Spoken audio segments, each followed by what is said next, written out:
തിരിച്ച് കേരളത്തിലേക്ക് വന്നു കഴിഞ്ഞാൽ റേഷൻ കാർഡ് മസ്റ്ററിംഗ് ആയിരുന്നല്ലോ ഇന്നലത്തെ തലക്കെട്ടുകളിലൊന്ന്. അതിലെന്താണ് സംസ്ഥാനത്തിന് പറയാനുള്ളത്? എന്തൊക്കെ നടപടിക്രമങ്ങൾ സ്വീകരിച്ചിട്ടുണ്ട്? അതിലേക്കൊക്കെ നമുക്ക് പോകണം. റേഷൻ കാർഡ് മസ്റ്ററിംഗ് ചെയ്യാനുള്ളവർക്ക് ആശങ്ക വേണ്ടെന്ന് ഭക്ഷ്യ പൊതുവിതരണ വകുപ്പ് മന്ത്രി GR അനിൽ.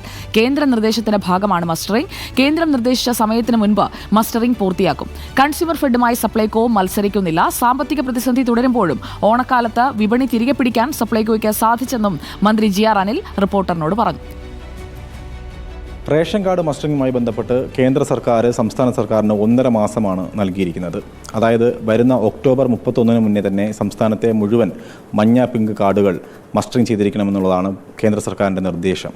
ഇപ്പോൾ നമുക്കൊപ്പമുള്ളത് മിനിസ്റ്റർ GR അനിലാണ്. സർ, അപ്പോൾ പല ഘട്ടങ്ങളിലും മിനിസ്റ്റർ സെൻട്രൽ ഗവൺമെൻറ്റുമായിട്ട് ഇടപെടൽ നടത്തി ഇത് ഒരു സാവകാശം വേണമെന്നുള്ളത് ആവശ്യപ്പെട്ടിരുന്നു. മെയ് അവസാനമാണ് മിനിസ്റ്റർ ആവശ്യപ്പെട്ടത്. നമ്മൾ ഭക്ഷ്യവകുപ്പ് ഇത്തരത്തിലുള്ള ആവശ്യങ്ങൾ ഉന്നയിക്കുമ്പോൾ എന്താണ് കേന്ദ്ര സർക്കാർ എന്തുകൊണ്ടായിരിക്കും ഇതിലൊരു വിമുഖത കാട്ടുന്നത്? പ്രധാനമായിട്ടും നമുക്ക് വിവിധ ഏജൻസികളിലൂടെ പ്രവർത്തിച്ചാണ് റേഷൻ വിതരണം നടക്കുന്നത്.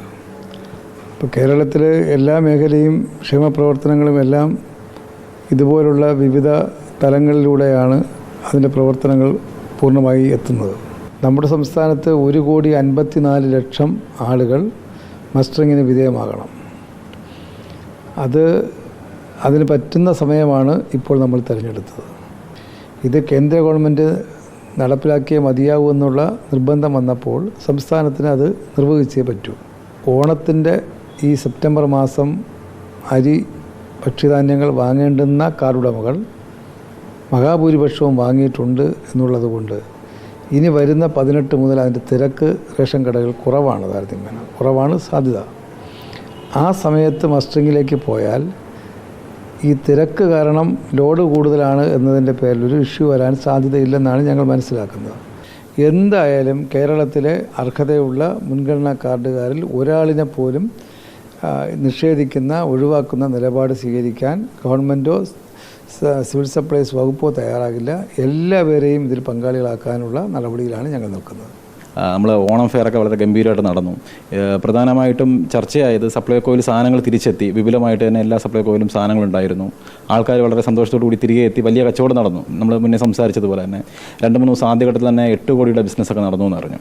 അപ്പോൾ ഇതിൽ പ്രധാനമായിട്ടും ചോദിക്കാനുള്ളത്, ഈ സപ്ലൈകോ ഇത്തരത്തിൽ വലിയൊരു ഫെസ്റ്റ് സംഘടിപ്പിച്ചപ്പോൾ അതിനേക്കാളും വിലക്കുറവിൽ കൺസ്യൂമർ ഫെഡ് സാധനങ്ങൾ വിറ്റു എന്നുള്ളതാണ് ഓണത്തിൽ. അതിനെ എങ്ങനെയാണ് നോക്കിക്കാണുന്നത് മിനിസ്റ്റർ? ആ ഒരു വിലക്കയറ്റത്തിലുള്ള വ്യത്യാസമുണ്ടല്ലോ. സപ്ലൈകോ വിൽക്കുന്നതിൽ നിന്നും വില കുറച്ച് കൺസ്യൂമർ ഫെഡ് വിൽക്കുമ്പോൾ ഈ ഓണം വിപണി എങ്ങനെയായിരുന്നു? നമ്മുടെ ഒരു സപ്ലൈകോയുടെ ഒരു വിപണി എങ്ങനെയായിരുന്നു? ഒരുപാട് ആശങ്കകൾ ഉണ്ടായിരുന്നെങ്കിലും സപ്ലൈകോ മാർക്കറ്റ് നന്നായിട്ട് ഇടപെട്ടിട്ടുണ്ട്.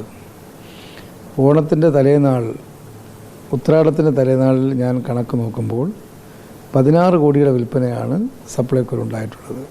സപ്ലൈകോയും കൺസ്യൂമർ ഫെഡുമായി തമ്മിലൊരു മത്സരം അതിൻ്റെ ഒന്നും ആവശ്യമില്ല. രണ്ടും ഈ ഉത്തരവാദിത്വം നിർവഹിക്കുന്നുണ്ട്. 2 നിലയിലെന്ന് മാത്രമേ ഉള്ളൂ. എങ്കിലും കൺസ്യൂമർ ഫെഡ് ഇത്തരത്തിൽ വില കുറയുമ്പോൾ, വില കുറച്ച് വിൽപ്പന നടത്തിയപ്പോൾ ഓണ വിപണി എന്തായാലും ബാധിച്ചിട്ടില്ലല്ലോ അല്ലേ? അല്ല, അതൊന്നും ഒരൈറ്റം സപ്ലൈകോയിൽ എല്ലാ ഉൽപ്പന്നം 200-ലധികം FMCG ഐറ്റംസിന് പോലും വിലക്കുറവുണ്ടായിരുന്നു, ഓഫേഴ്സ് ഉണ്ടായിരുന്നു. അതിൻ്റെ തിരക്ക് നമ്മൾ കണ്ടില്ലേ? അപ്പോൾ സപ്ലൈകോ നിലനിൽക്കാൻ വേണ്ടിയാണ് ചില ക്രമീകരണങ്ങൾ വരുന്നത്. നമുക്കിത് ഇപ്പോഴുള്ള ഈ തുടർച്ച ഇതുപോലെ കൊണ്ടുപോകാനായിട്ട് നമുക്ക് കഴിയുമോ? സപ്ലൈകോ മാനേജ്മെൻറ്റോ സപ്ലൈകോ ഉണ്ടാക്കിയ പ്രശ്നങ്ങളല്ല ഈ പിറകോട്ടടി ഉണ്ടായത്. ഇത് കേരളത്തിലെ ഗവൺമെൻറ്റിൻ്റെ ധനസ്ഥിതിയിൽ വന്ന പ്രയാസങ്ങളാണ്, കേന്ദ്ര ഗവൺമെൻറ് നിലപാടുകളാണ്. അത് ബാധിക്കാതിരിക്കാനാണ് ഗവൺമെൻറ് മുൻഗണനാക്രമത്തിൽ സപ്ലൈകോയെ ഉൾപ്പെടുത്തിയിട്ടുള്ളത്. അത് വരുന്ന ഭാവിയിലും ഭാവി ദിവസങ്ങളിലും അത് ബാധിക്കാതെ ആദ്യ പരിഗണനയിൽപ്പെടുന്ന ഒരു കേന്ദ്രമെന്ന നിലയ്ക്ക് ഈ മാർക്കറ്റ് ഇൻ്റർവെൻഷൻ പ്രവർത്തനങ്ങൾ സപ്ലൈകോയെ മുന്നോട്ട് കൊണ്ടുപോകാനാണ് ഉദ്ദേശിക്കുന്നത്. അത് വിജയകരമാക്കുകയാണ് ഞങ്ങളെല്ലാം ഉദ്ദേശം. കേരളത്തിലെ 1,54,00,000 പേരാണ് മഞ്ഞ പിങ്ക് കാർഡ് ഉടമകളിൽ മസ്റ്ററിങ്ങിനായിട്ടുള്ളത്. അതിൽ തന്നെ മിനിസ്റ്റർ പറഞ്ഞതുപോലെ തന്നെ 45 ലക്ഷം കാർഡ് ഉടമകൾ ഇതിനോടകം മസ്റ്ററിങ് ചെയ്ത് കഴിഞ്ഞു. വരുന്ന ദിവസങ്ങളിൽ എന്തായാലും 3 ഘട്ടങ്ങളിലായിട്ട് ഈ മസ്റ്ററിങ് നടത്തുകയാണ്. ഒക്ടോബർ 8-നകം, മാക്സിമം പോയാൽ ഒക്ടോബർ 10-നകം തന്നെ നമുക്ക് ഈ മസ്റ്ററിങ് പൂർത്തിയാക്കാൻ കഴിയുമെന്നുള്ള ഉറപ്പ് ഇപ്പോൾ ഭക്ഷ്യവകുപ്പ് മന്ത്രി GR അനിൽ പങ്കുവെക്കുന്നുണ്ട്. കേരളത്തിലെ ജനങ്ങൾ ആശങ്ക വെക്കേണ്ട, പേടിക്കേണ്ട, വളരെ ധൈര്യത്തോടു തന്നെ ഇരിക്കുക.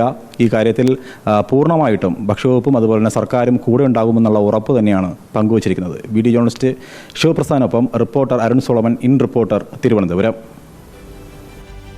മന്ത്രിയുമായി സംസാരിച്ച അരുൺ സോളമനോട് തന്നെ നമുക്ക് കൂടുതൽ കാര്യങ്ങൾ ചോദിച്ചറിയാം. Good morning Arun Solomon.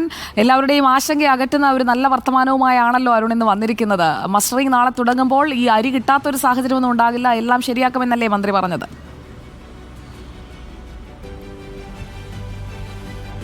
Good morning Sujaya. തീർച്ചയായിട്ടും കഴിഞ്ഞ ദിവസം അടക്കം നമുക്ക് ഫെബ്രുവരി 17-നാണ് ഇത്തരത്തിലൊരു മസ്റ്ററിംഗ് സംസ്ഥാനത്ത് ആരംഭിച്ചത്. അന്നു മുതൽ തന്നെ കേരളത്തിലെ ജനങ്ങൾക്ക് ഒന്നടങ്കം ആശങ്കകൾ ഉണ്ടായിരുന്നു. ഇപ്പോൾ കഴിഞ്ഞ ദിവസം കേന്ദ്ര സർക്കാർ സംസ്ഥാന സർക്കാരിന് അന്ത്യശാസനം നൽകിയിരിക്കുന്നത് അടക്കമുള്ള വാർത്തകൾ നമ്മൾ റിപ്പോർട്ടിലൂടെ ജനങ്ങളിൽ എത്തിച്ചിരുന്നു. ഇതിൽ ഇപ്പോൾ മുന്നോട്ട് വച്ചിരിക്കുന്നത് 1.5 മാസത്തിനകം ഈ മസ്റ്ററിംഗ് പൂർത്തിയാക്കിയില്ലെങ്കിൽ സംസ്ഥാന സർക്കാരിന് അരി നൽകില്ല എന്നുള്ളതാണ്. അപ്പോൾ എന്തായാലും ജനങ്ങൾ ഈ കാര്യത്തിൽ പേടിക്കേണ്ട കാര്യമില്ല, ആശങ്കകളൊന്നും വെക്കേണ്ട കാര്യമില്ല എന്നുള്ളതാണ് ഭക്ഷ്യവകുപ്പ് മന്ത്രി GR അനിൽ റിപ്പോർട്ടിനോട് പറഞ്ഞിരിക്കുന്നത്. പ്രധാനമായും ഈ വരുന്ന ദിവസങ്ങളിൽ നാളെ മുതൽ തന്നെ ഇപ്പോൾ മസ്റ്ററിംഗ് പുനരാരംഭിക്കുകയാണ്. ഇതിൽ റേഷൻ കടകൾക്ക് പുറമെ സ്കൂളുകളും അങ്കണവാടികളും ഒക്കെ ക്യാമ്പുകളുടെ ഭാഗമായിട്ട് തിരഞ്ഞെടുക്കുമെന്നുള്ളതാണ്. സ്കൂളുകളിലും അംഗൻവാടികളിലൂടെ ഈ മസ്റ്ററിംഗ് പുനരാരംഭിക്കാനുള്ള ശ്രമമാണ് സംസ്ഥാന സർക്കാർ നൽകുന്നത്. നിലവിൽ 1,53,00,000 ആൾക്കാർ മസ്റ്ററിങ്ങിന് കേരളത്തിലുണ്ട്. ഇതിൽ 45 ലക്ഷം ആൾക്കാർ മസ്റ്ററിംഗ് പൂർത്തിയാക്കിയിട്ടുണ്ട്. ഇതിൽ മുൻഗണനാ വിഭാഗത്തിലുള്ള മഞ്ഞ പിങ്ക് കാർഡുകൾ ഉടമകളുടെ മസ്റ്ററിംഗ് ആണ് ആദ്യഘട്ടത്തിൽ നടത്തുക. ഇതിനുശേഷമായിരിക്കും എന്തായാലും ഒക്ടോബർ 8-ന് ഉള്ളിൽ തന്നെ ഈ മസ്റ്ററിംഗ് പൂർത്തിയാക്കുമെന്നുള്ള ഉറപ്പാണ്. ആ ആത്മവിശ്വാസത്തിൽ തന്നെയാണ് ഭക്ഷ്യവകുപ്പ് മന്ത്രി കഴിഞ്ഞ ദിവസം നമ്മളോട് പങ്കുവച്ചിരിക്കുന്നത്. ഒക്ടോബർ 8-ന് ഈ മസ്റ്ററിംഗ് പൂർത്തിയാക്കി ഒക്ടോബർ 9-ന് തന്നെയാണ് താലൂക്ക് സപ്ലൈ ഓഫീസർമാർ, ജില്ലാ ഓഫീസർമാർക്ക് ഇതിൻ്റെ റിപ്പോർട്ട് നൽകണം. 15-നകം എന്തായാലും ഈ റിപ്പോർട്ട് കേന്ദ്ര സർക്കാരിന് നൽകും എന്നുള്ള ആത്മവിശ്വാസത്തിലാണ് ഇപ്പോൾ ഭക്ഷ്യവകുപ്പ്.